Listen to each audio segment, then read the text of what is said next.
Umugong ang telepono ko sa ibabaw ng mesa, eksaktong 7:12 ng umaga. Ito ang uri ng oras kung saan mas madaling paniwalaan ang masamang balita dahil hindi pa tuluyang gising ang iyong diwa. Sa screen nakasulat ang pangalan Papa. Pinakatitigan ko yon ng mas matagal kaysa karaniwan. Hindi tumatawag si Papa ng ganito kaaga, malibang may kailangan siya o may ibabalitang parang isang hatol na matagal nang napagpasyahan. Huminga ako ng malalim bago sagutin. Hello. Sabi ko sinisikap na maging normal ang tono. Ang boses niya sa kabilang linya ay malamig at walang emosyon na para bang binabasa niya ang isang linya na paulit-ulit niyang inensayo. Wala na ang Lolo Arturo mo. Kagabi lang. Isang sandaling katahimikan ang namayani sa pagitan namin. Hindi ako makahinga. Sa Biyernes ang libing. Pagpapatuloy niya. Sa amin niya iniwan ang lahat. Wala kang makukuha, Aya. Sa huling mga salitang yon, hindi ang kasinungalingan ang tumusok sa puso ko, kundi ang isang tunog sa likuran niya. Narinig ko ang aking ina, si Michelle. Narinig ko siyang tumawa. Hindi ito isang mahinang tawa o isang tawang may bahid ng lungkot. Ito ay matinis at puno ng tagumpay na para bang narinig niya ang isang biro na ilang buwan niyang hinintay na maikwento. Pagkatapos naging malinaw ang boses niya, sapat na para malaman kong sinadya niyang iparinig sa akin. Sa wakas, malaya na kami sayo. Maari sana akong sumagot. Maari sana akong sumigaw. Maari sana akong magmakaawa para sa mga detalye gaya ng inaasahan nilang gagawin ko. Ngunit sa halip, ang mga mata ko ay napako sa mesa sa aking kusina. Dahil katabi ko lang siya buhay na buhay. Si Lolo Arturo nakaupo sa silya sa tabi ko, hawak ang kanyang paboritong tasa ng kape na para bang walang anumang bagay sa mundo ang makakatinag sa kanya, maliban na lamang kung gugustuhin niya. Ang kanyang mga kamay ay mukhang mas matanda na ngayon, manipis ang balat at mas litaw ang mga ugat, ngunit matatag ang pagkakahawak niya sa tasa. Ang kanyang mga mata ay kalmado at gising ang uri ng kapanatagan na hindi nagmumula sa kawalang alam, kundi sa kasiguraduhan. Sa ibabaw ng mesa sa harap niya ay isang selyadong sobre. Makapal ang papel, may tatak ng isang law firm sa sulok at ang pangalan ko, Aya, ay nakasulat kamay sa isang maayos at maingat na paraan. Ang selyo sa likod ay hindi pampalamuti. Ito ang uri ng selyo na naririnig mong pumutok kapag binuksan ebidensya, hindi sentimiento. Hindi ako sumagot sa aking ama. Hindi man lang ako kumurap sa tawa ng aking ina. Sa halip pinindot ko ang isang buton sa screen ng telepono at inilagay sa speaker ang tawag. Pagkatapos dahan-dahan kong itinulak ang telepono sa gitna ng mesa hanggang sa ito'y nasa pagitan na naming dalawa ni Lolo na parang isang mikropono sa isang mahalagang pag-uusap.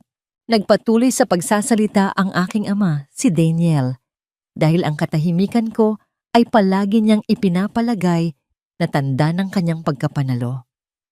Akala mo, matalino ka. Pagpapatuloy niya na kaya mong talikuran kami maging independent.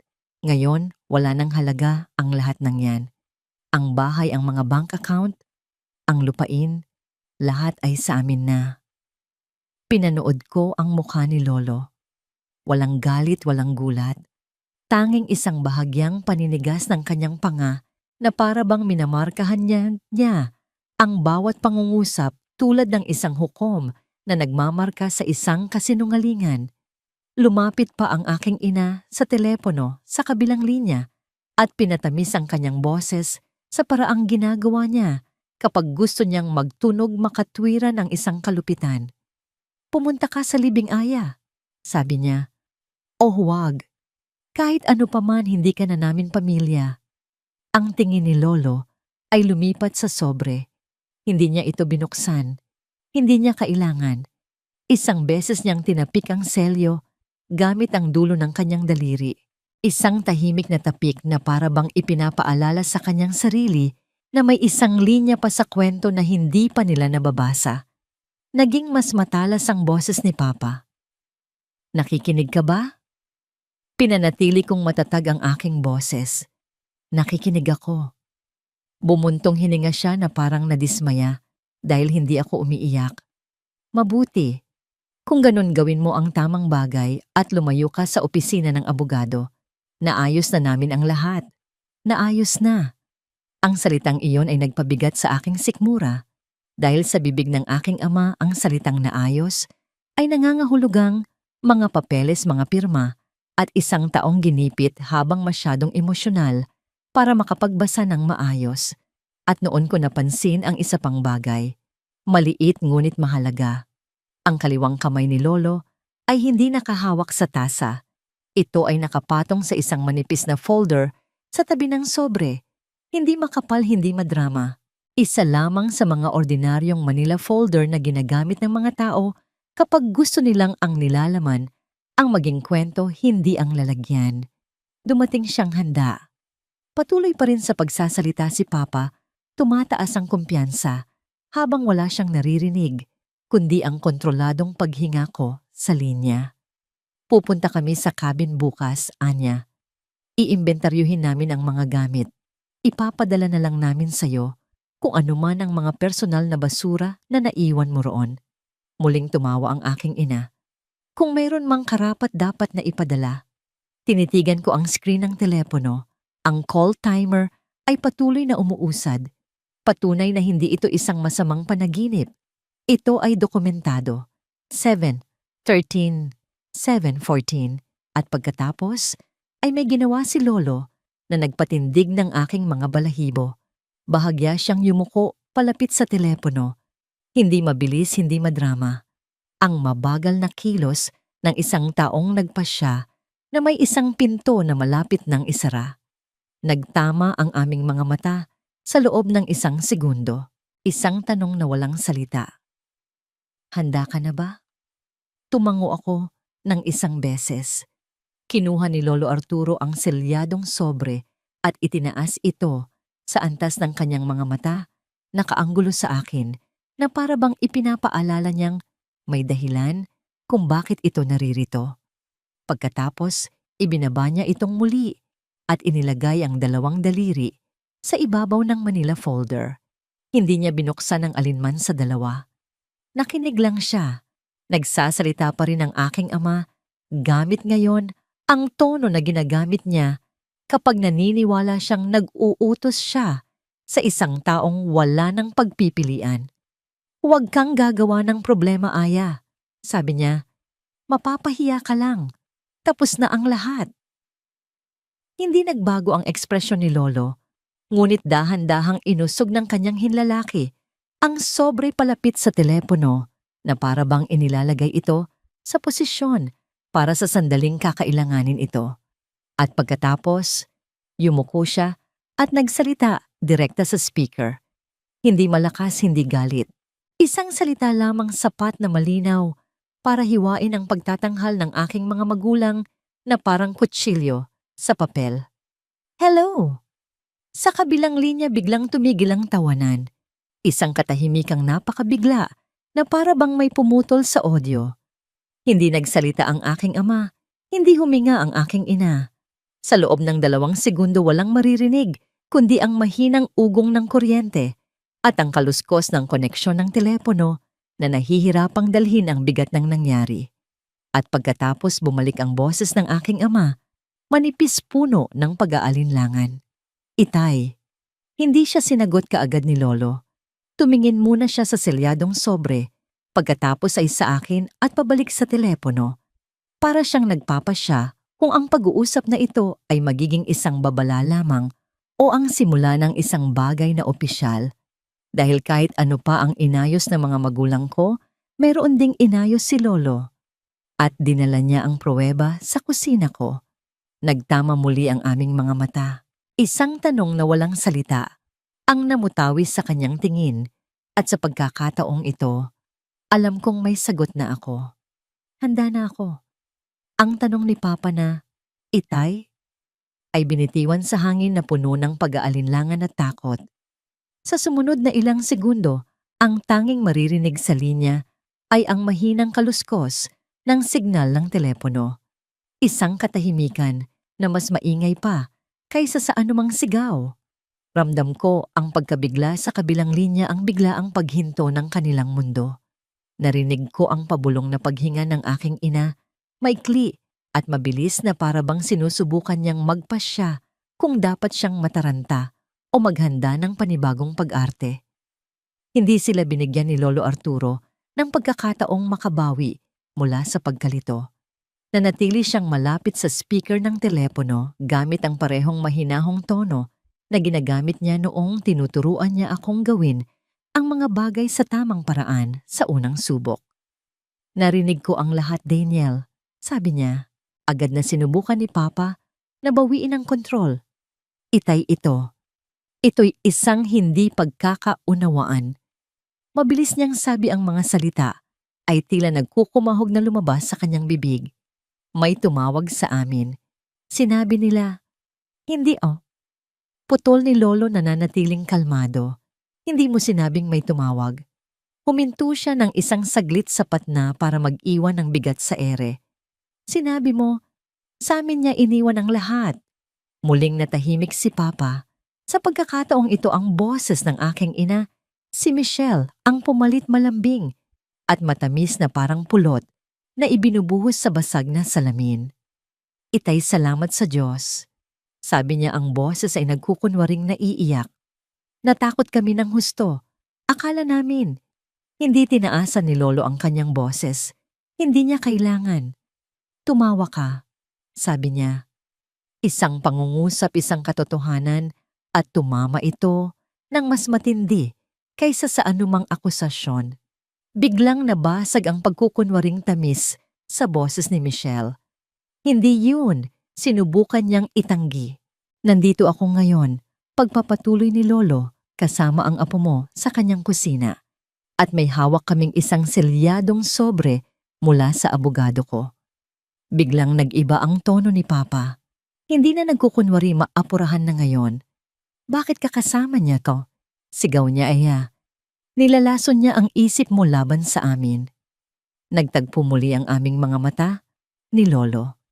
Isang panandali ang pagtingin bago siya muling tumuon sa telepono na para bang nakikipag-usap sa mga estranghero, hindi sa sariling pamilya. Kasama ko siya, sabi ni Lolo, dahil alam kong susubukan ninyo ang isang bagay sa sandaling akalain ninyong kaya nyo na. Sumikip ang dibdib ko dahil hindi nang huhula si Lolo. Kinukumpirma niya ang matagal ko ng hinala. Sinubukan ni Papa ang isa pang anggulo. Galit. Mas malakas ngayon na para bang kayang burahin ng lakas ng boses ang ebidensya. Nag-iisip ka pa ba ng malinaw, Itay, singhal niya? Alam mo ba kung anong araw ngayon? Hindi na tinag si Lolo. Martes ngayon, sabi niya. At alas 7:12 kaninang umaga, tumawag ka sa apo ko para sabihing patay na ako. Muli siyang huminto at sinabihan niyo siyang lumayo sa opisina ng abogado. Naramdaman ko ang pagbilis ng tibok ng aking puso. Hindi iyon isang basta-bastang banta. Iyon ay isang plano. Bumalik ang boses ng aking ina, mas matalas na ngayon. Sinabi namin yon dahil gumagawa siya ng gulo. Dumarating siya at gumagawa ng eksena. Nanatiling patag ang boses ni Lolo. Gumagawa siya ng gulo o nagdadala siya ng mga dokumento, Michelle? Tanong niya. Iyon ba ang kinatatakutan ninyo? Pagkatapos ay may ginawa si Lolo na nagpabago sa buong takbo ng usapan. Hindi siya nakipagtalo tungkol sa moralidad. Nagtanong siya ng isang bagay na teknikal, isang tanong na may sinusunod na proseso. Daniel, sabi niya, bakit nakatanggap ang bangko mo ng isang death notification request para sa account ko eksaktong alas 6:48 ng umaga? Napigil ang aking hininga. Napatingin ako ng husto kay Lolo dahil kahit ako ay hindi iyon alam. Gumawa ng isang tunog si Papa. Sa kabilang linya, tila pinaghalong ubo at pagkagulat. Ano? Sabi niya. Anong pinagsasabi mo? Dahan-dahang inilipat ni Lolo ang Manila folder patungo sa akin at binuksan ito sa unang pagkakataon. Sa loob, may isang pirasong papel na may logo ng bangko at isang malaking alert header. Isang beses niya itong tinapik at itinulak palapit sa telepono na para bang makikita ito ni Papa sa pamamagitan ng speaker. Ito, Daniel, sabi ni Lolo, ay isang automated fraud alert. Dumating ito sa email ko alas 6:52 ng umaga.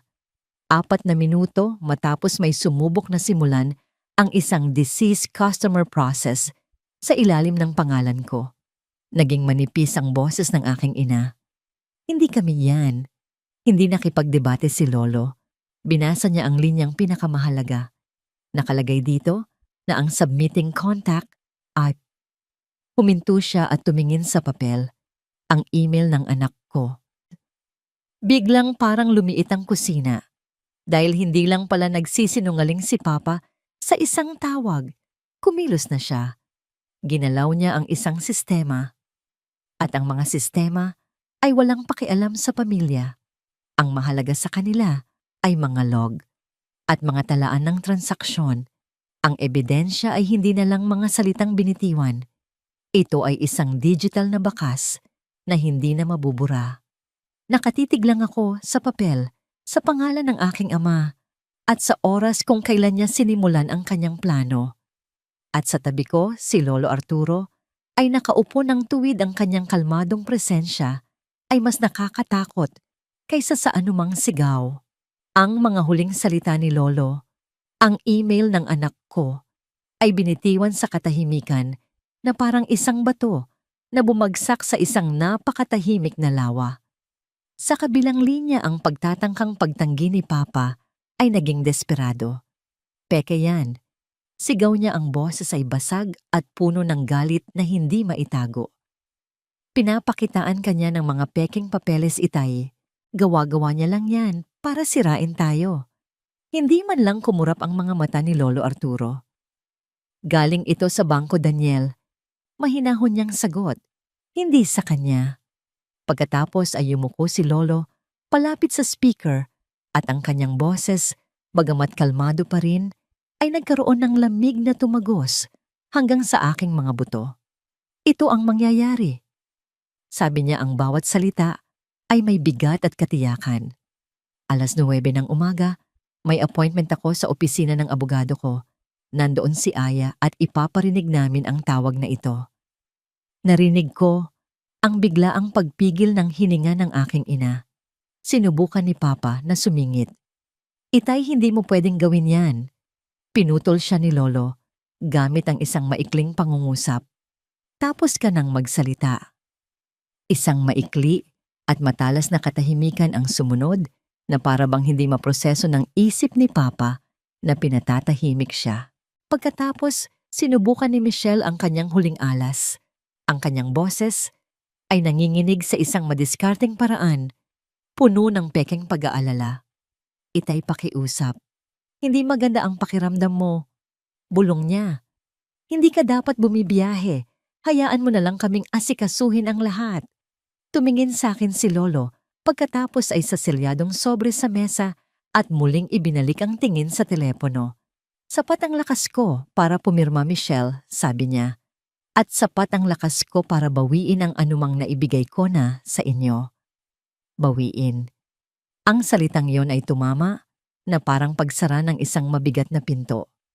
Sa loob ng maraming taon, sinusubukan ng mga magulang ko na asikasuhin ang mga bagay-bagay, access sa mga account, mga permiso, mga bagay, nagagana lamang kung ang awtoridad ni Lolo ay nasa kanilang mga kamay na. Ang tono ni Papa ay biglang naging marahas at pangit.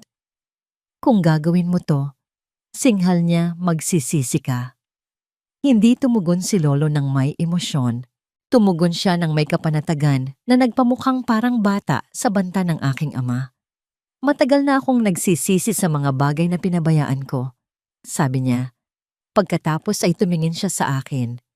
I-record mo ang tawag, Aya. Mahina niyang sabi. Walang pag-aalinlangan kung pinindot ang record button. Isang maliit na pulang tuldok ang lumitaw sa aking screen nagbibilang ng bawat segundo ng katotohanan. Alam na alam ni Lolo Arturo ang kanyang ginagawa. Gusto niya ang kanilang mga boses, ang kanilang tawanan, ang kanilang kasiguraduhan na wala na ako sa eksena. Gusto niyang manatili itong nakaukit sa panahon dahil ang mga taong tulad ng aking mga magulang ay kayang-kayang baguhin ang nakaraan sa sandaling hindi na sumusunod sa kanila ang hinaharap. Naramdaman din ito ni Papa. Ang kanyang boses ay biglang nagbago. Itay, sabi niya biglang mas malumanay, biglang mas maingat. Makinig ka, pwede tayong mag-usap ng personal. Huwag nating gawin ito sa harap ng mga estranghero. Nanatiling matatag ang mga mata ni Lolo. Ginawa niyo na sa harap ng mga estranghero, Daniel. Sagot niya, ginawa niyo sa bangko at sa tingin ko, ginagawa niyo rin sa ibang lugar. Ang huling mga salita niya ay nag-iwan ng isang nakakabinging tanong sa hangin. Ano pa ang hindi namin alam? Ang katahimikan sa kabilang linya ay mas tumagal ngayon. Ramdam ko ang pag-ikot ng mga utak nila, ang paghahanap ng bagong anggulo ng bagong kasinungalingan. Ang maliit na pulang tuldok sa aking telepono ay patuloy sa pag-ikot, isang tahimik na saksi sa kanilang dahan-dahang pagkakagipit. Tumingin si Lolo sa akin at sa unang pagkakataon, mula nang magsimula ang tawag, nakita ko ang isang bahagyang senyas, hindi ng pagod, kundi ng determinasyon. Isang maliit na tango na nagsasabing, malapit na, huwag kang bibitaw. Ang pag-record ng tawag ay hindi lang pagkuha ng ebidensya. Ito ang aming deklarasyon na tapos na ang panahon ng pananahimik. Pagkatapos kong pindutin ang record button, isang panibagong katahimikan ang namayani. Ngunit sa pagkakataong ito, hindi ito katahimikan ng pagkabigla, kundi ng paghihintay. Tila isang ahas na handa ng manuklaw. Ang pulang tuldok sa aking screen ay patuloy sa pag-ikot bawat segundo, ay nagpapatibay sa bitag na inilatag ni Lolo. Tumingin si Lolo Arturo sa telepono na para bang tinitimbang niya ang susunod na sasabihin. Pagkatapos sa isang boses na kasing lamig ng umaga, nagsalita siyang muli. At may tao sa kabin ko kaninang umaga. Hindi ito isang tanong. Ito ay isang pahayag. Sa kabilang linya ang katahimikan ay biglang nabasag. Narinig ko ang isang matinis na paghinga mula kay Papa at pagkatapos ay isang mahinang ingay sa likuran. Isang boses ng lalaki, nag-aalala at mabilis. Hoy, may tao rito. Ang boses na yon, kilala ko. Ang pinsan ni Papa si Patrick, ang laging tagapag-ayos ng pamilya. Mabilis na sinubukan ni Papa na takpan ng ingay. Wala yan, Itay. Baka kapitbahay lang na nag-aalala sa'yo. Hindi pinansin ni Lolo ang kanyang pagsisinungaling. May alerto akong natanggap mula sa lockbox, sabi ni Lolo. 10 minuto na ang nakalipas, isang tamper alert. Muling narinig ang boses ni Patrick sa likuran. Mas malinaw ngayon, puno ng pag-aalala. Umalis na tayo. May tumawag sa security. Biglang tumahimik si Papa. Ang kanyang katahimikan ay isang malinaw na pag-amin. Yumuko si Lolo palapit sa speaker. Ang kanyang mga mata ay matalas at nakatutok.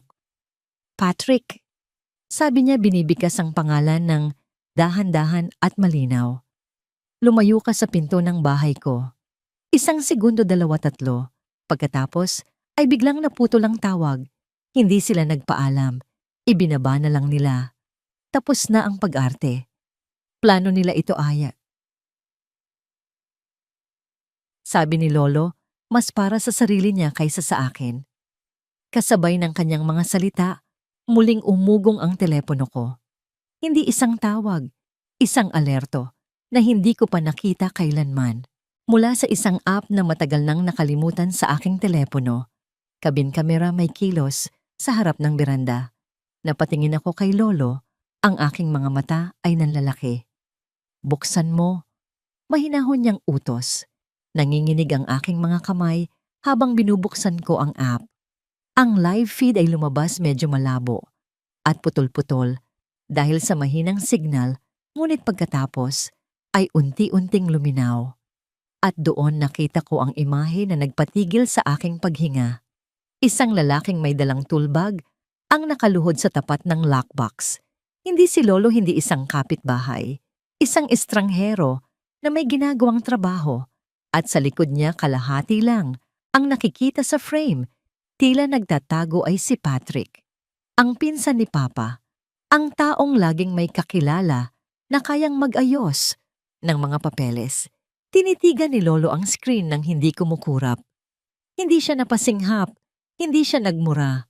Tumango lang siya ng isang beses, tulad ng isang taong nanonood sa isang bitag na sa wakas ay nakahuli ng dapat nitong huliin. I-record mo ang screen, sabi niya. Agad kong pinindot ang screen record. Isang pulang tuldok ang lumitaw sa gilid ng screen. Ebidensya. Pagkatapos ay may ginawa si Lolo na nagpabilis ng tibok ng aking puso. Dumukot siya sa kanyang bulsa at naglabas ng pangalawang telepono. Luma, walang mga app, walang drama.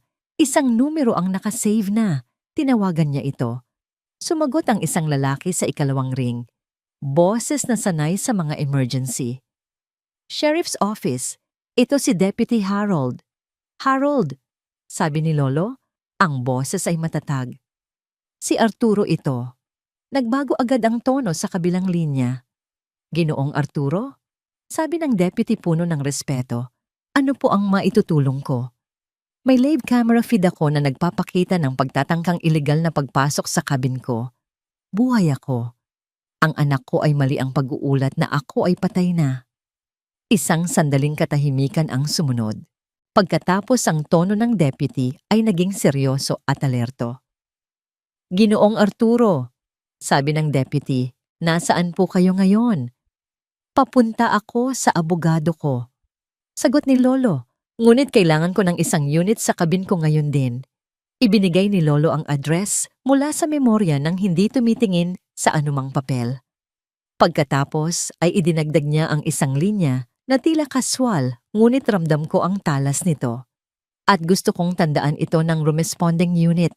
Nagkaroon ng pagtatangkang mag-file ng bank death notification kaninang umaga gamit ang email ng anak ko.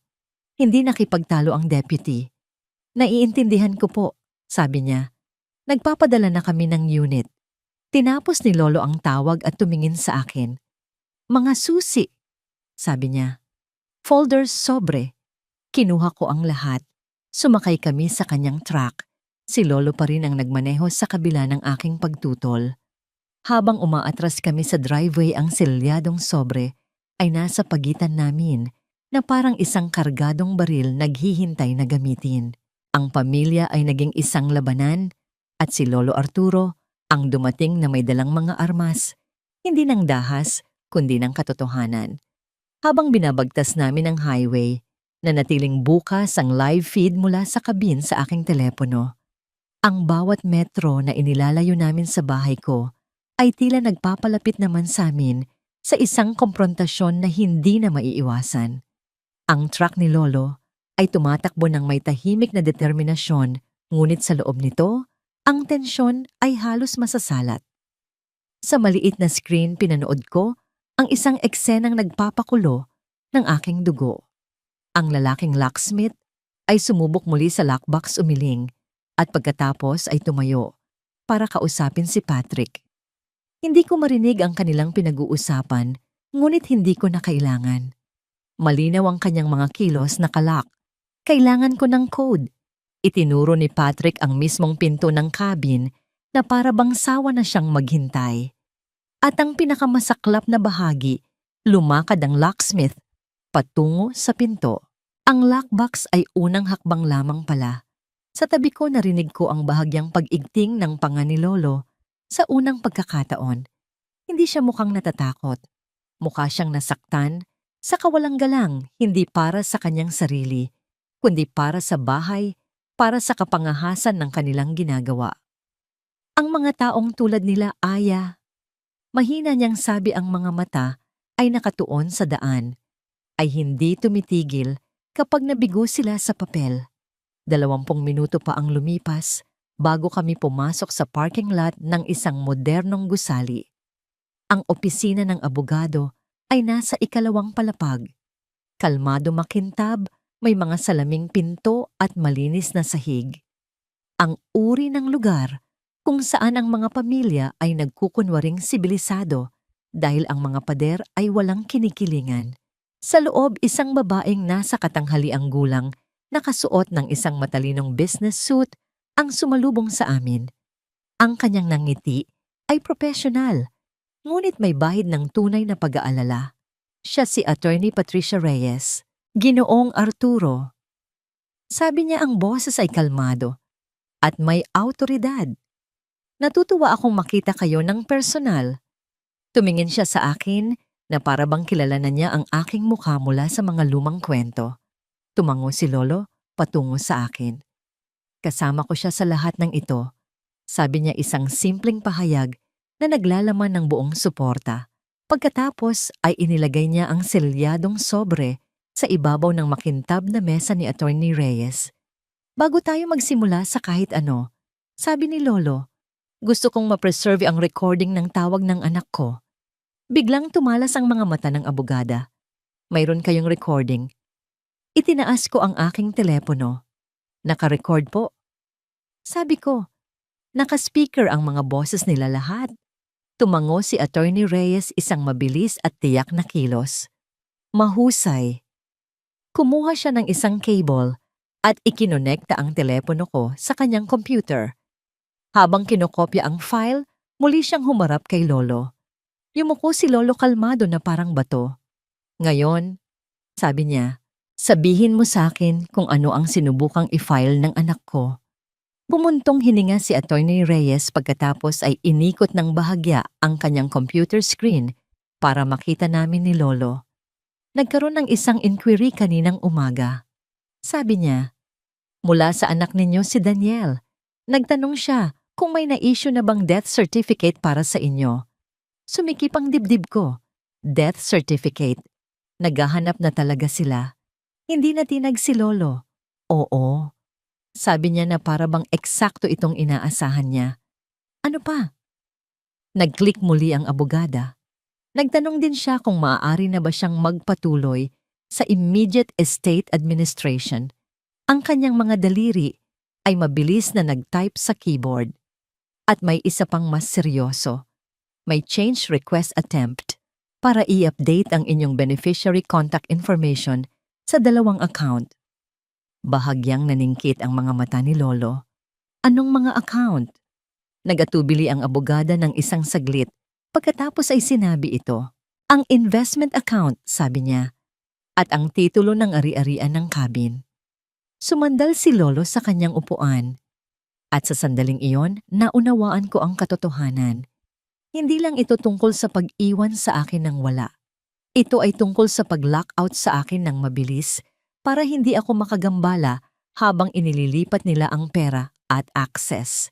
Kinuha ni Lolo ang Manila folder at inilapag ito sa mesa, itinulak patungo kay Attorney Reyes. Ang mga mata ng abogada ay mabilis na tumingin dito. Binasa niya ito. Ang kanyang profesional na ekspresyon ay biglang nagbago. Isa itong fraud alert. Mahina niyang sabi. Tumango si Lolo. Eksakto. Pagkatapos ay tinapik niya ang selyadong sobre ng isang beses.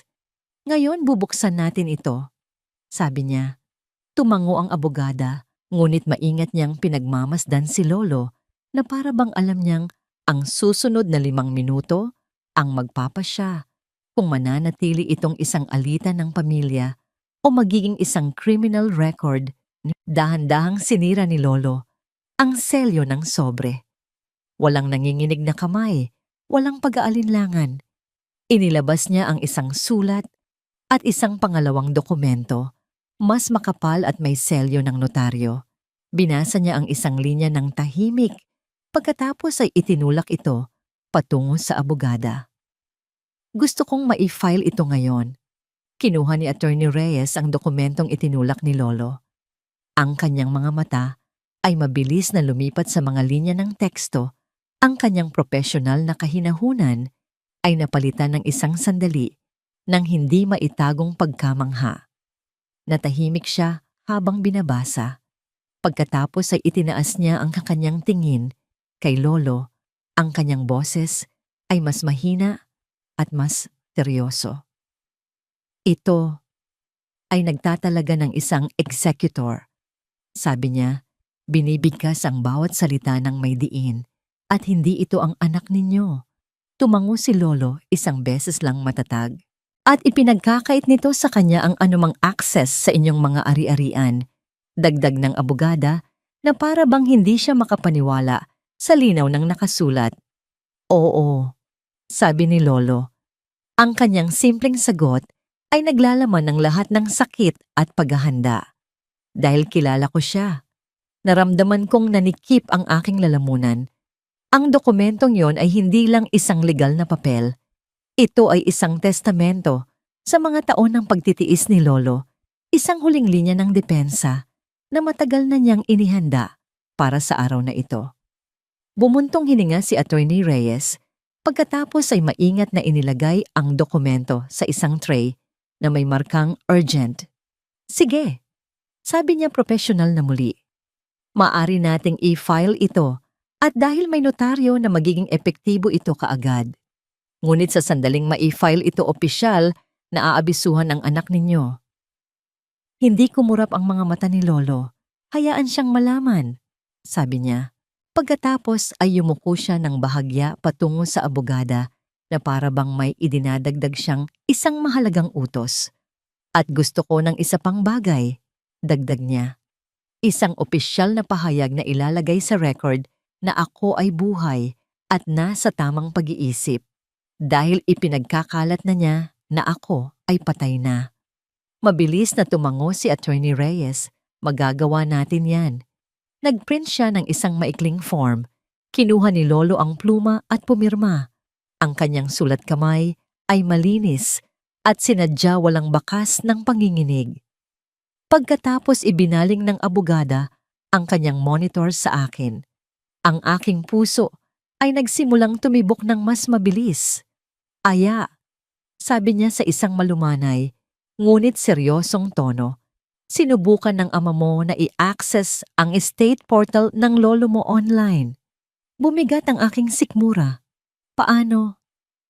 Si Lolo ang sumagot bago pa man ako makapagtanong muli. Dahil ang ina mo ang nag-fill out ng mga form ko ay mahina niyang sabi, sa loob ng maraming taon. Ang kwartong may aircon ay biglang parang lumamig. Ang tiwala na matagal ng basag ay tila nadurog na ng tuluyan. Ang bawat piraso ng personal na impormasyon, bawat password, bawat sagot sa security question, ibinigay ito sa kanila, hindi dahil sa pagmamahal, kundi para magamit bilang sandata. Tumingin si Attorney Reyes mula sa akin pabalik kay Lolo. Ginoong Arturo, sabi niya, may dahilan ba kayo para maniwala na may hawak silang mga pisikal na dokumento na may pirma ninyo? Ang tingin ni Lolo ay napunta sa akin at ang kanyang sagot ay nagpadala ng kilabot sa aking gulugod. Oo, sabi niya, at sinubukan nilang nakawin ang mga iyon kaninang umaga. Sa eksaktong sandaling iyon, umugong ang telepono ko sa ibabaw ng mesa. Hindi isang tawag. Isa na namang alerto mula sa kabin. Binuksan ko agad ang feed. Ang eksena sa labas ng kabin ay nagbago. 2 sasakyan na ng sheriff ang nasa driveway, ang kanilang mga ilaw ay kumikislap laban sa mga patch ng niebe na parang mga asul na kutsilyo. Ang locksmith at si Patrick ay parehong natigilan. Isang deputy ang bumaba mula sa sasakyan ng kamay ay malapit sa kanyang sinturon at sumigaw ng isang bagay na hindi namin marinig. Agad na itinaas ng locksmith ang kanyang mga kamay. Ngunit si Patrick hindi. Tumakbo siya. Mabilis siyang umatras patungo sa kakahuyan na nakapalibot sa kabin. Huwag kang tumakbo. Bulong ni Lolo sa tabi ko, ang kanyang boses ay puno ng pagkadismaya. Sa live feed na wala, sa frame si Patrick habang hinahabol siya ng isang deputy. Ang locksmith ay naiwan nakatayo roon na parang isang estatwa ng pagkakasala. At dahil ang aking pamilya ay hindi kailanman gumagawa Nang isang bagay lang, sa isang pagkakataon, muling umugong ang telepono ko. Hindi isang alerto, isang tawag mula sa aking ama. Tinitigan ko ang screen. Tinitigan din ito ni Lolo. Hindi niya sinabi sa akin na sagutin. Sa halip dahan-dahan niyang inilipat ang telepono palapit sa kanya at sinabi sa isang napakahinang boses na puno ng yelo at bakal. Tingnan natin kung anong kwento ang susubukan niya ngayon. Ang pangalan ni Papa ay kumikinang sa screen ng aking telepono na parang isang hamon. Hindi ko ito ginalaw, ngunit si Lolo ginawa niya. Inilipat niya ang telepono, palapit sa kanya, pinindot ang speaker at sinagot ito gamit ang parehong kalmadong boses na ginamit niya para unti-unting ilantad ang kanilang mga kasinungalingan. Hello, Daniel. Sa loob ng kalahating segundo, hindi nagsalita si Papa na para bang hindi maproseso ng kanyang utak ang tunog ng boses ng isang taong inakala niyang patay na. Pagkatapos, mabilis siyang nakabawi. Itay. Sabi niya ang boses ay masyadong makinis, masyadong peke. Salamat sa Diyos. Papunta na ako dyan. Kailangan nating mag-usap ng pribado ngayon din. Hindi kinagat ni Lolo ang pain. Tungkol saan, tanong niya. Bumuntong hininga si Papa na para bang siya ang makatwiran sa sitwasyon. Tungkol sa kanya, sabi niya at naramdaman kong muling sumikip ang aking dibdib. Minamanipula kanya, Itay. Inilalayo kanya sa amin. Nag-aalala na ang mga tao. Mga tao. Ang salitang yon ay hindi kailanman tungkol sa pag-aalala sa aming pamilya. Ito ay tungkol sa paghahanap ng kakampi. Sumulyap si Lolo kay Attorney Reyes. Tumango ito ng bahagya at tahimik na pinindot ang isang buton sa telepono sa kanyang desk. Nire-record na rin niya. Dobleng pruweba. Muling nagsalita si Lolo matatag. 7:12 kaninang umaga. Sabi niya, sinabi mo sa apo ko na patay na ako. Ang boses ni Papa ay gumaan puno ng pekeng pagkagulat. Itay, hindi ko ginawa mo, putol ni Lolo kalmado. At tumawa ang asawa mo. Katahimikan. Pagkatapos tumalas ang boses ni Papa. Sige, singhal niya. Gusto mo ng katotohanan. Ginawa namin yon dahil kailangan naming protektahan kung ano ang sa amin bago niya ito nakawin. Bahagyang tumaas ang tingin ni Attorney Reyes. Nanlamig ang buo kong katawan. Hindi nagbago ang tono ni Lolo. Ano ang sa atin, Daniel? Tanong niya. Ang mga ari-arian.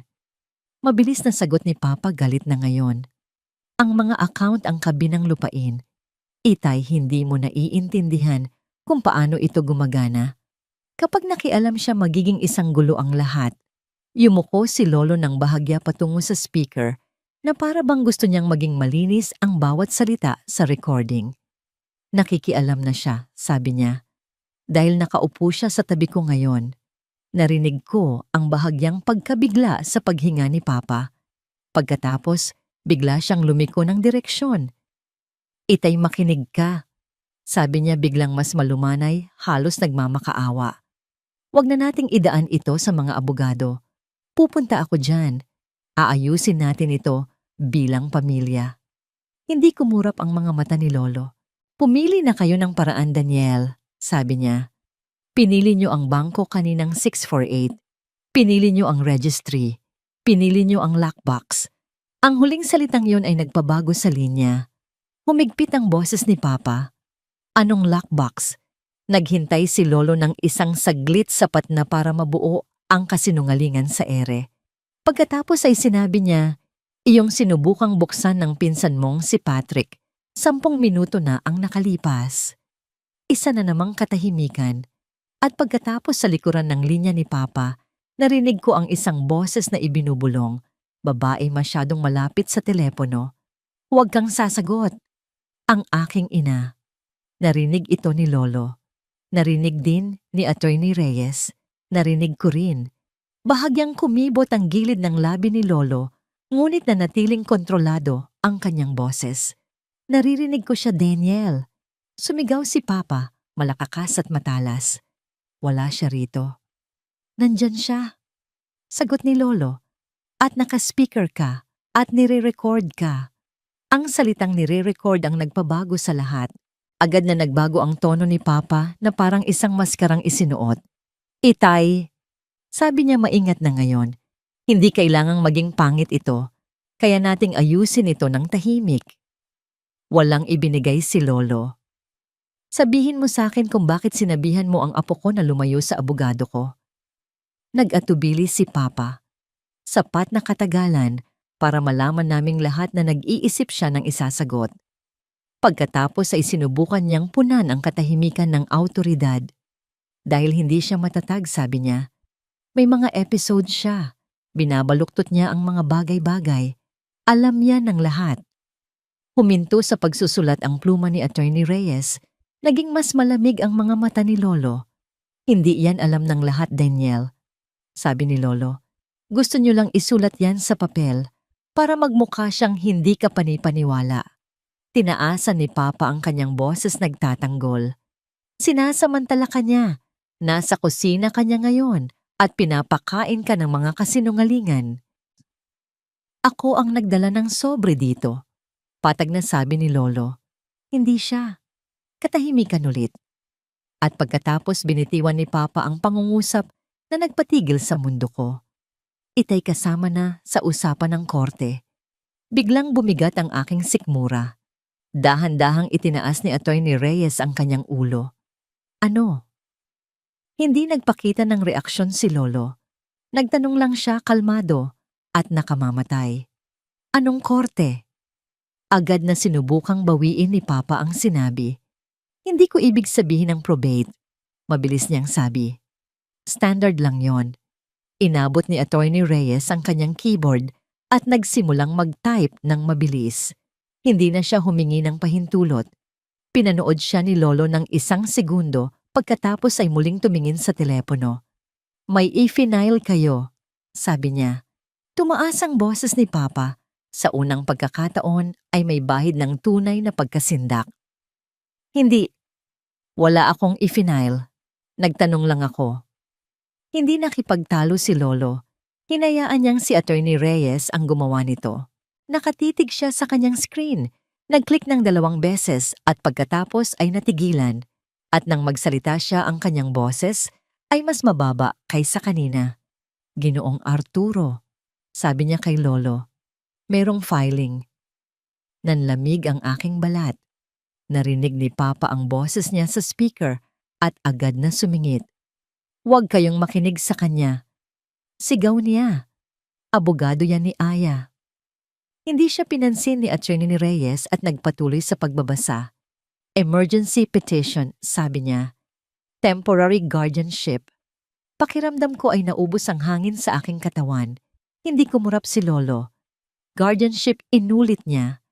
Ang mga mata ng abogada ay lumingon sa akin pagkatapos ay bumalik kay Lolo. Sinasabi rito na kayo ay mentally incapacitated, sabi niya. Sinasabi niya na kayo ay being exploited. Ang boses ni Papa ay lumabas sa telepono, galit at nagtatagumpay ng sabay. Para rin yan, sa kapakanan mo, Itay, singhal niya. Kung hindi ka makikinig ang korte ang magpapakinig sa'yo. Tinitigan ni Lolo ang telepono na parang ito ay naging isang dayuhang bagay. Pagkatapos ay nagsalita siya ng mahina na may isang kalmadong talas na kinatakutan ko.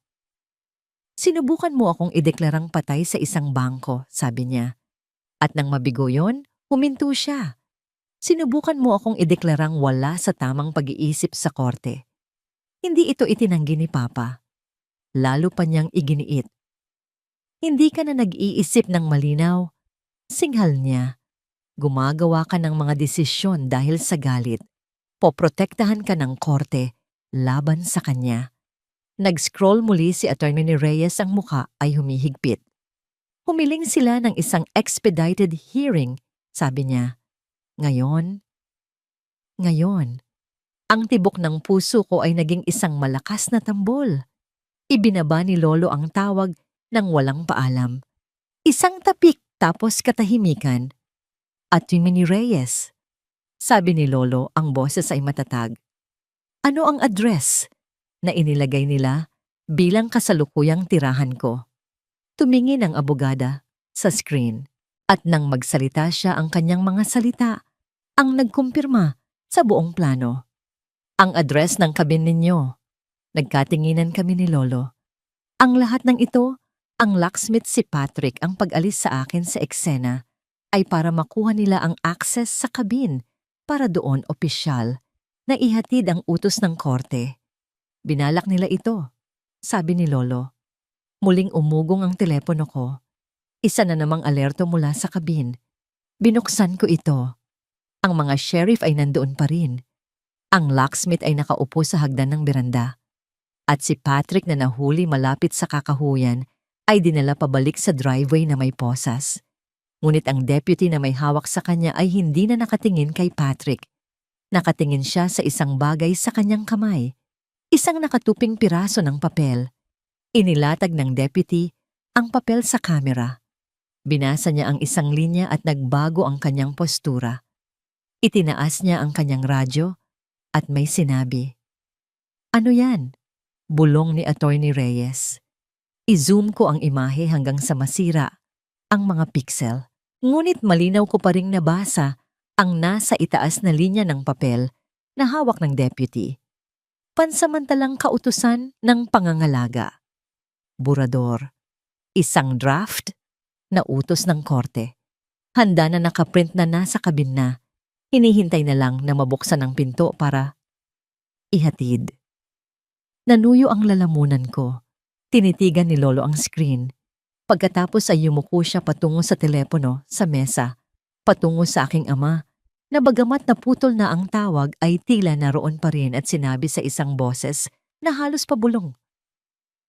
Dinala mo ang korte sa pintuan ng bahay ko. At alam kong kung sasagot man si Papa, ang sagot niya ay magiging hindi pa. Ang mga salita ni Attorney Reyes, mayroong filing, emergency petition, temporary guardianship ay bumagsak sa gitna ng kanyang opisina na parang mga tipak ng yelo nagpapakalat ng lamig na tumagos sa aking balat. Ang malinis at organisadong silid ay biglang naging isang kulungan. Ang mga pader nito ay saksi sa isang uri ng pagtataksil na hindi ko kailanman inakalang posible. Guardianship, bulong ko ang boses ko ay halos hindi marinig. Para sa sarili nilang ama, hindi sumagot si Lolo Arturo. Ang kanyang mukha ay isang maskara ng kalmado, ngunit ang kanyang mga mata ay naglalaman ng isang bagyo. Hindi ito takot o gulat. Ito ay isang malamig at matigas na galit na nabuo sa loob ng maraming taon ng pagtitiis. Tumingin siya kay Attorney Reyes hindi bilang isang kliyenteng nag-aalala, kundi bilang isang general na handa nang magbigay ng utos. Sige, sabi niya, mabilis tayong kumilos. Tila naghihintay lang si Attorney Reyes sa senyas na yon. Bigla siyang kumilos nang may bilis at katiyakan. Ang kanyang mga daliri ay mabilis na gumalaw sa keyboard na parang isang pianistang naghahanda para sa isang konsyerto. Una, sabi niya hindi inaalis ang tingin sa screen. Magfa-file tayo ng affidavit na si Ginoong Arturo ay buhay na sa mabuting kalusugan at nasa tamang pag-iisip. Pipirma kayo dito ngayon din at ipapanotaryo ko ito sa loob ng 10 minuto. Nagprint siya ng isang dokumento. Kinuha ito ni Lolo at pumirma ng walang pag-aalinlangan. Pangalawa, pagpapatuloy ng abogada, kinuha ang pinirmahang papel. Magfa-file tayo ng isang emergency response sa kanilang petisyon at ilalakip natin ang lahat ng ebidensya. Lahat. Tumingin siya sa akin. Ang audio recording ng unang tawag, ang kopya ng fraud alert mula sa bangko, ang video recording mula sa iyong telepono ng live feed sa kabin. Ang kanyang tingin ay bumalik kay Lolo at ang opisyal na police report tungkol sa pag-aresto kay Patrick na may kasamang testimonya na inutusan siya ng inyong anak. Bawat piraso ay magpapatunay ng premeditated attempt para manipulahin ang sistema una sa pamamagitan ng pekeng kamatayan At pangalawa, sa pamamagitan ng pekeng kawalan ng kakayahan. Habang nagsasalita siya, ang aking takot ay unti-unting napapalitan ng isang grim na determinasyon. Hindi na kami ang biktima rito. Kami na ang may hawak ng mga baraha. At sa sandaling iyon na para bang ang tadhana mismo ay nakikinig, muling umugong ang telepono ko. Sa screen lumitaw ang pangalan, Mama. Napatingin ako kay Lolo, pagkatapos ay kay Attorney Reyes. Isang kaba ang gumapang sa aking dibdib. Ano na namang kasinungalingan ang sasabihin niya? Tumango si Attorney Reyes, ang kanyang mga mata ay matalas. Sagutin mo, Aya. Mahina niyang sabi. Ilagay mo sa speaker. Hayaan natin siyang magsalita. Ang bawat salita niya ngayon ay maaaring maging ebidensya. Nanginginig kong sinagot ang tawag at pinindot ang speaker. Hello, Ma. Ang boses ng aking ina ay bumuhos mula sa speaker, puno ng pekeng pag-aalala at pilit na pag-iyak. Aya anak, ano ang ginagawa mo sa lolo mo? Diyos ko, pinapahamak mo siya. Hindi mo ba naiintindihan? Kami lang ang tunay na nag-aalala sa kanya. Hindi ako sumagot. Hinayaan ko siyang magpatuloy. Pinipilit mo siyang pumunta sa mga abogado. Pinipirma mo siya ng mga papeles na hindi niya naiintindihan. Ang pera niya, ang mga ari-arian niya. Kailangan naming protektahan ang mga iyon bago mo makuha ang lahat. Doon, iyon na, ang hindi sinasadyang pag-amin. Kinuha ni Lolo ang telepono mula sa aking kamay. Ang kanyang boses ay nanatiling kalmado, ngunit meron itong bigat na nagpatigil sa pag-iyak ng aking ina. Michelle, isang matinis na paghinga ang narinig mula sa kabilang linya. Itay, salamat sa pagtawag, sabi ni Lolo. Ang tawag na ito, kasama ng nauna kaninang umaga, ay opisyal ng bahagi ng aming isasampang kaso. Salamat sa pagbibigay ng karagdagang ebidensya laban sa inyong sarili. Katahimikan. Pagkatapos ay isang sigaw ng pagkadismaya mula sa aking ina bago biglang naputol ang tawag. Ibinaba ni Lolo ang telepono sa mesa. Tumingin siya kay Attorney Reyes na may bahagyang paghanga sa kanyang mukha. Perpekto, sabi ng abogada. Kasabay nito tumunog ang telepono sa kanyang desk. Sinagot niya ito. Reyes, yes, I understand. Confirmed. Ibinaba niya ang telepono at tumingin sa amin, ang kanyang mukha ay seryoso. Kinumpirma na ng clerk of court, nandoon na sila. Ang expedited hearing ay itinakda para sa 2:00 ng hapon, 1 oras mula ngayon. Tumayo siya, inaayos ang kanyang mga papeles nang may mabilis at tiyak na kilos. Kailangan na nating umalis. Sabi niya, dadalhin natin ang hatol sa mismong pader ng korte. Ang bulwagan ng hustisya ay malamig at tahimik, ang bawat yabag sa makintab na sahig ay umaalingaw-ngaw na parang martilyo ng hukom. 1 oras lang ang lumipas mula sa tawag sa opisina ni Attorney Reyes, ngunit pakiramdam ko ay 1 buong buhay na ang nagdaan. Nakaupo kami ni Lolo sa isang mahabang bangko sa labas ng hearing room naghihintay. Si Attorney Reyes ay nasa loob na inihahain ang aming mga mosyon at ebidensya bago pa man magsimula ang pagdinig. Tumingin ako kay Lolo. Nakaupo siya, ng tuwid ang kanyang mga kamay ay kalmadong nakapatong sa kanyang mga tuhod. Walang bakas ng takot sa kanyang mukha. Tanging isang matatag na determinasyon na para bang matagal na niyang hinintay ang sandaling ito. Huwag kang matakot, Aya. Sabi niya, hindi tumitingin sa akin. Ang katotohanan ay parang araw. Maaari mo itong takpan pansamantala, ngunit hindi mo ito mapipigilang sumikat. Bumukas ang pinto ng hearing room at lumabas si Attorney Reyes. Ang kanyang muka ay seryoso. Handa na ang lahat, sabi niya. Ngunit may isa pa kayong dapat makita. Inilabas niya ang isang tablet at ipinakita sa amin ang isang dokumentong nakascan. Ito ang opisyal na kopya ng petisyon na isinampa ng aking mga magulang. Nag-scroll siya pababa sa isang seksyon na may titulong Supporting Statements. At doon nakita ko ang pangalan ko. May isang buong pahina ng testimonya na di umano'y isinulat at nilagdaan ko. Binasa ko ang mga salita At ang aking sikmura ay bumaliktad. Isinasaad dito na si Lolo ay nalilito, madaling maimpluwensyahan at nakakaranas ng mga pagbabago sa pag-uugali. Sinasabi nitong ako mismo ang nag-aalala sa kanyang kalusugan. Sinasabi nitong ipinagbabawal ko ang pagbisita ng aking mga magulang dahil sa takot na masasaktan nila si Lolo sa kanyang marupok na kalagayan. At ang pinakamasaklap sa lahat, sinasabi nitong kinokontrol ko raw ang kanyang mga gamot. Gamot bulong ko puno ng pagkalito. Wala namang iniinom na gamot si Lolo. Ang bawat pangungusap ay isang perpektong binaluktot na bersyon ng katotohanan, isang kwentong maingat na binuo para gawin akong isang mapanlinang na tagapag-alaga at si Lolo bilang isang walang magawang biktima.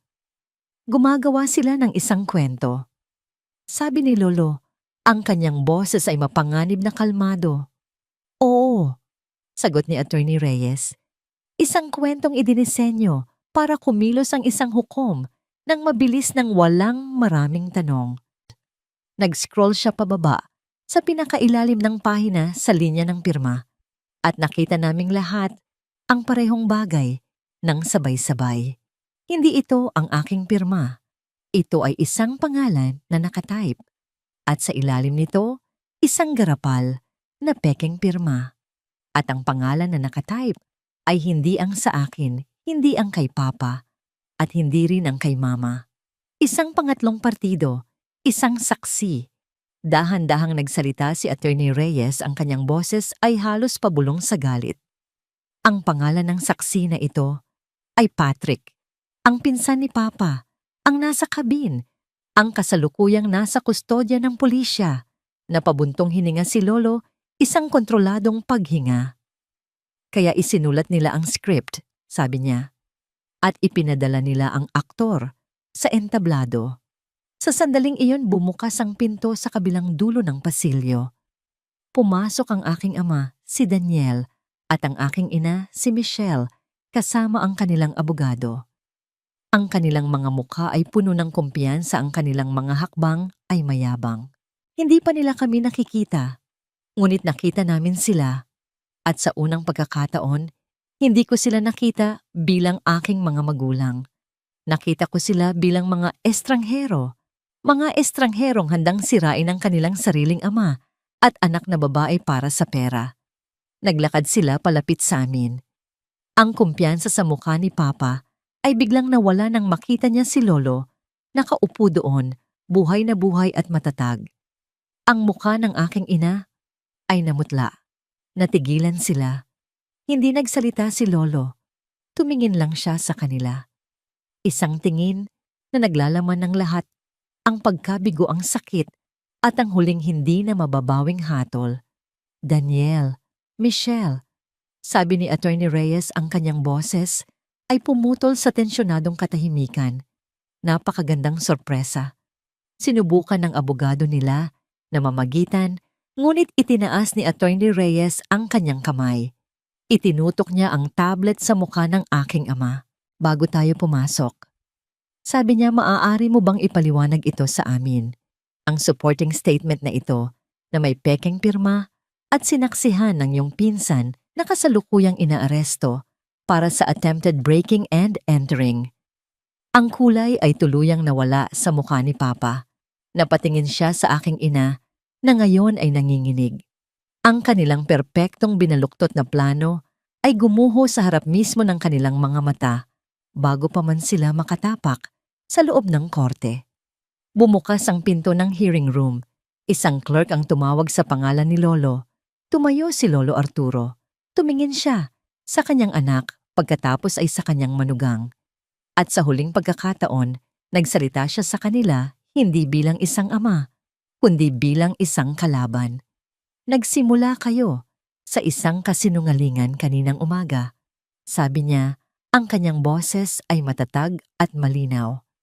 Tingnan natin kung paano ninyo tatapusin ang araw na ito sa katotohanan. At pumasok kami sa korte. Iniwan sila sa pasilyo na katayo sa gitna ng mga guho ng kanilang sariling kasakiman. Ang silid hukuman ay mas maliit kaysa sa inaasahan ko, ngunit ang bigat ng awtoridad sa loob nito ay halos nakakasakal. Ang kahoy na pader ay tila nagbabantay sa mga sikreto ng maraming pamilyang nasira. Sa gitna sa isang mataas na upuan, nakaupo ang isang hukom na may buhok na kulay abo at mga matang nakakita na ng lahat. Naupo kami sa isang panig kasama si Attorney Reyes. Sa kabilang panig ang aking mga magulang at ang kanilang abogado. Ang kanilang mga mukha ay maskara ng pagkukunwaring inosente, ngunit ang kanilang mga mata ay hindi mapakali. Nagsimula ang pagdinig. Inilatag ng abogado ni na Papa ang kanilang kaso. Ang kanyang boses ay puno ng huwad na pag-aalala. Your Honor, kami po ay nandito para sa kapakanan ng aking kliyente, si G. Daniel Carter, at ang kanyang minamahal na ama, si G. Arturo Carter. Mayroon po kaming dahilan upang maniwala na si G. Arturo dahil sa kanyang edad ay hindi na nakakapagpasya para sa kanyang sarili at kasalukuyang naiimpluwensyahan ng kanyang apo. Habang nagsasalita siya, pinanood ko ang aking ama na tumatango. Ang kanyang mukha ay puno ng pilit na kalungkutan. Ang aking ina ay may hawak na panyo sa kanyang mga mata kahit na wala namang luha. Isang perpektong pagtatanghal. Hinayaan sila ni Attorney Reyes na tapusin ang kanilang salaysay. Nang sila'y matapos, mahinahon siyang tumayo. Your Honor! Nagsimula si Attorney Reyes. Ang kanyang boses ay kalmado ngunit matalas. Karaniwan natututulan namin ang petisyong ito sa pamamagitan ng pagpapakita ng mga medical certificate na nagpapatunay na si G. Arturo Carter ay nasa perpektong kalusugan. At mayroon kami niyan. Inilapag niya ang isang folder sa mesa. Ngunit ngayon, gagawin namin ang higit pa riyan. Dahil ang petisyong ito ay hindi lamang walang basehan. Ito ay isang panloloko. Ito ay ang huling hakbang sa isang planong sinimulan kaninang alas 6:48 ng umaga. Ang hukom ay bahagyang umayos ng upo. Ang kanyang interes ay napukaw. Maari ko po bang iparinig sa korte ang isang audio recording, Your Honor? Pumayag ang hukom. Ang boses ni Papa malamig at walang emosyon ay pumuno sa silid. Wala na ang Lolo Arturo mo. Sa amin niya iniwan ang lahat. Wala kang makukuha, Aya. Sumunod ang tawa ng aking ina, matinis at puno ng tagumpay. Nakita ko ang pagkabigla sa mukha ng abogado ni na Papa. Namutla si Papa. Ang aking ina ay napatigil sa kanyang pekeng pag-iyak. Iyan, Your Honor, sabi ni Attorney Reyes, ay ang tawag na natanggap ng aking kliyente, si Aya kaninang alas 7:12 ng umaga. At ang lalaking nagsasabing, wala na, ay ang mismong lalaking nakaupo sa tabi ko. Tumingin ang hukom kay Lolo. Tumango si Lolo bilang pagbati. Hindi lang yan. Pagpapatuloy ni Attorney Reyes, ang kanyang boses ay tumitindi. 26 na minuto bago ang tawag na yan, may nagsumite ng isang deceased customer process sa bangko ni G. Arturo gamit ang email address ni G. Daniel Carter. Narito ang fraud alert mula sa bangko. Inilapag niya ang pangalawang dokumento. At habang nangyayari ang lahat ng ito, ipinadala nila ang pinsan ni Gia Daniel, si Patrick, kasama ang isang locksmith para subukang buksan ang pinto ng kabin ni G. Arturo. Narito ang video footage mula sa security camera kasama ang police report ng pag-aresto kay G. Patrick na umamin na inutusan siya ni G. Daniel. Bawat ebidensya ay isang malakas na sampal. Ang kwento ng pag-aalala ay gumuho at sa lugar nito ay nabuo ang isang malinaw na larawan ng kasakiman at panlilinlang. At ang pinakahuli, Your Honor, sabi ni Attorney Reyes, ang supporting statement na isinumite nila na di umano'y mula kay Aya ay isang huwad na dokumento na sinaksihan ng mismong taong inaresto sa lugar ng krimen. Ang hukom ay tumingin sa aking mga magulang. Ang kanyang mga mata na kanina'y walang kinikilingan ay ngayon ay puno ng malamig na galit. G. Carter, sabi ng hukom kay Papa. May maidadagdag pa ba kayo rito? Hindi makapagsalita si Papa. Binuksan niya ang kanyang bibig, ngunit walang lumabas na salita. Ibinabasura ko ang petisyong ito. Sabi ng hukom, ang kanyang boses ay parang kulog. At Attorney Reyes, kung magpapasya kayong magsampa ng kaso para sa fraud, perjury at harassment, bukas ang aking korte. Tapos na. Sa isang iglap tapos na. Habang papalabas kami ng silid hukuman, iniwan namin sila roon, ang aking ama, ang aking ina, at ang kanilang nasirang plano. Hindi ko sila nilingon. Sa labas sa ilalim ng sikat ng araw, huminga ako ng malalim sa unang pagkakataon. Sa buong araw, pakiramdam ko ay isang mabigat na kadena ang natanggal sa aking mga balikat. Tumingin sa akin si Lolo Arturo, ang kanyang mga mata ay malumanay. Sinabi nila sa'yo na wala kang makukuha. Sabi niya. Tumango ako, ang aking lalamunan ay naninikip sa emosyon. Tama sila sa isang bagay. Pagpapatuloy ni Lolo at inilagay niya ang kanyang kamay sa aking balikat, isang kilos na puno ng init at kasiguraduhan. Wala kang makukuha mula sa kanila. Huminto siya at ngumiti sa unang pagkakataon. Sa araw na yon, isang tunay at mapagpalayang ngiti. Dahil ngayon, nabawi mo na ang iyong buhay. Tumingin ako sa malawak na kalangitan at sa wakas naramdaman ko ang kalayaan. Hindi ito tungkol sa pera o sa ari-arian. Ito ay tungkol sa pagbawi sa katotohanan. Ang ama ko ay nagtangkang burahin ako sa isang tawag sa telepono. Sa halip, idinokumento niya ang kanyang sariling pagkawasak. Sinubukan niyang dalhin ang korte sa pintuan ni Lolo. Sa halip, dinala niya ang batas sa sarili niyang plano. At ang pinakamagandang bahagi ay simple lang. Hindi siya natalo dahil sumigaw ako. Natalo siya dahil nanatili akong kalmado, sapat na katagalan, para ang katotohanan ay maging isang opisyal na file sa korte. Ang biyahe pauwi mula sa korte ay binalot ng isang kakaibang katahimikan. Hindi ito ang katahimikan ng tensyon na tulad kaninang umaga, kundi isang katahimikan ng pagproseso. Ang bigat na matagal nang nakadagan sa aking dibdib ay nawala na, ngunit ang iniwan nitong puwang ay hindi pa napupuno ng kagalakan. Tanging isang malawak na pakiramdam ng pagkahapo. Diretso tayo sa opisina ni Patricia.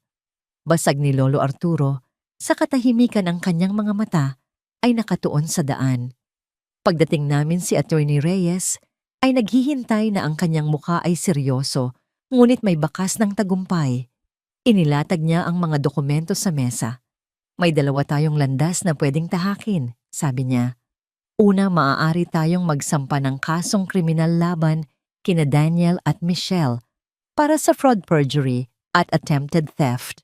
Dahil sa dami ng ebidensya, halos sigurado tayong mananalo. Ngunit ito ay magiging isang mahaba at pampublikong laban. Tumingin siya kay Lolo. Ang ikalawang landas ay mas mabilis. Itinulak niya ang isang dokumento sa gitna ng mesa. Isa itong settlement agreement. Sa dokumentong ito, voluntaryong tatalikuran ni Daniel ang lahat ng kanyang karapatan bilang tagapagmana ngayon at sa hinaharap. Kapalit nito, hindi natin itutuloy ang kasong kriminal. Bakit natin sila bibigyan ng ganoong pagpipilian? Tanong ko, ang galit ay muling umuusbong.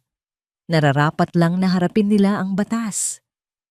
Dahil sa isang bagay na hawak natin, sagot ni Attorney Reyes, kinuha niya ang kanyang telepono. Kausap ko lang ang abogado ni Patrick, ang pinsan ninyo. Handa siyang magbigay ng buong testimonya laban kina Daniel at Michelle, kapalit ng mas magaan na parusa.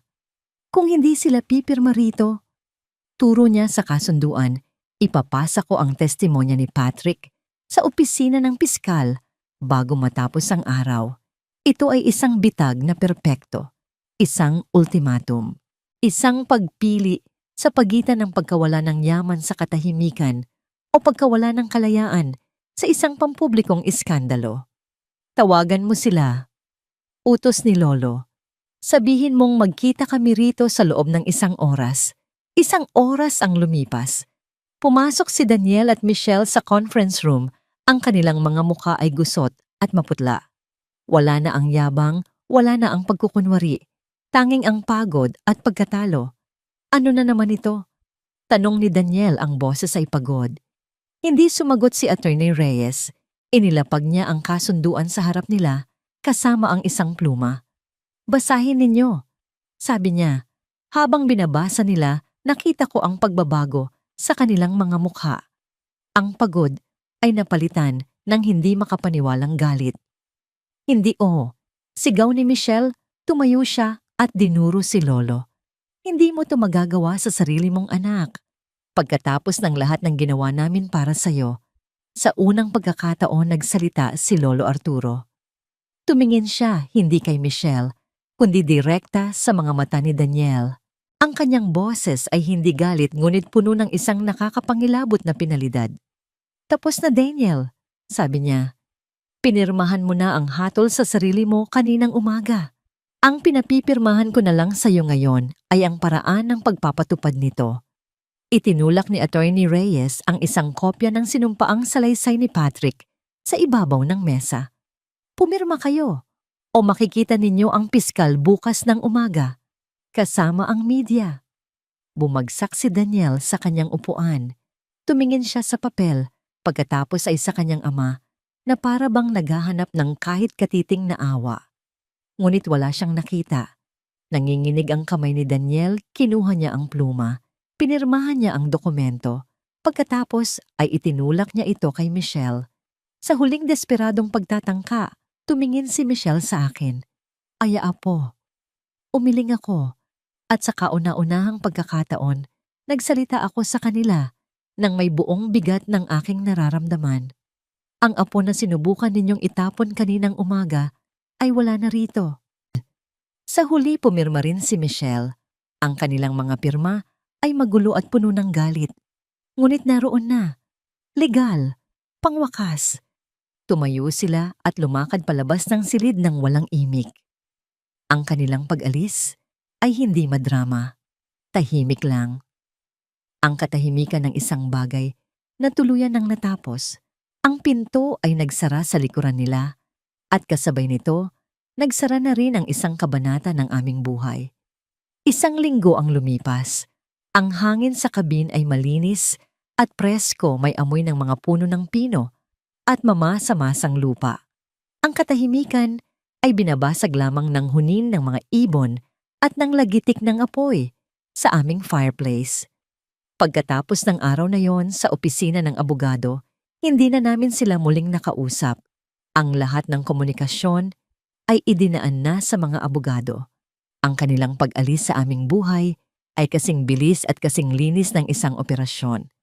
Nasa beranda kami ni Lolo Arturo, umiinom ng kape, habang pinapanood ang pagsikat ng araw sa pagitan ng mga bundok. Ang lockbox sa tabi ng pinto ay napalitan na ng bago. Ang mga gasgas sa pinto ay naayos na. Ang buong lugar ay parang humihinga muli. Alam mo ba kung bakit ako naging handa? Aya, biglang tanong ni Lolo. Ang kanyang tingin ay nasa malayo. Umiling ako. Dahil hindi ito ang unang beses, sabi niya. Ilang taon na ang nakalipas. Noong nabubuhay pa ang lola mo, nagkaroon siya ng malubhang sakit. May isang investment fund na inilaan ko para sa kanyang pagpapagamot. Isang araw nalaman ko na lang na kalahati na lang ang natira. Humigop siya ng kape. Ang anak ko si Daniel. Ginamit niya ang pera para sa isang business venture na nabigo. Hindi niya sinabi sa akin. Kung hindi ko nalaman, baka naubos na ang lahat. Tumingin siya sa akin at sa kanyang mga mata, nakita ko ang isang kalungkutan na mas malalim pa kaysa sa galit. Hindi ko siya isinumbong noon. Pamilya, sabi ko sa sarili ko.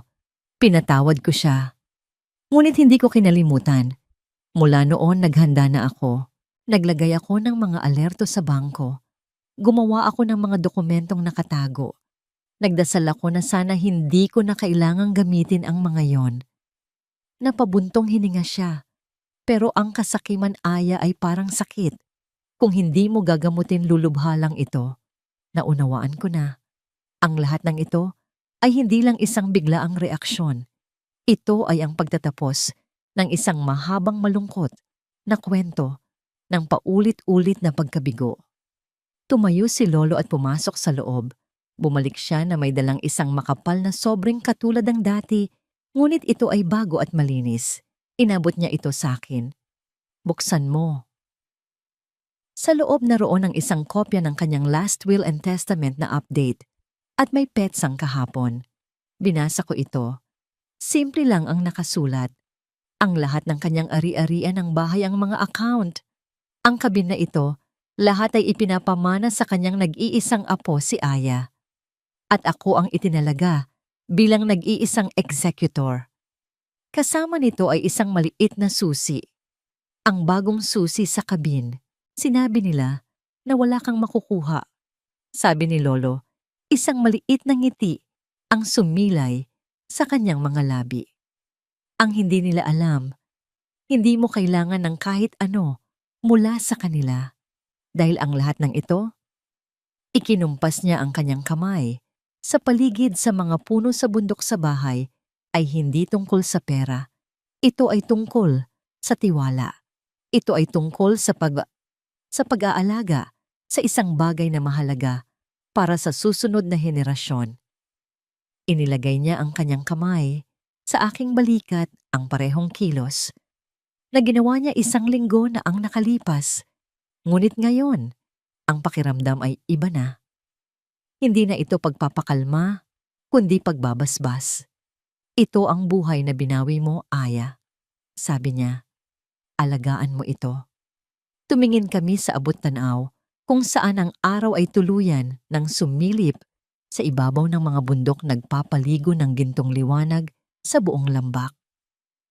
Ang nakaraan ay tapos na, ang kasinungalingan ay nailibing na, at sa harap namin isang bagong simula, ang naghihintay kasing linaw at kasing ganda ng umagang iyon.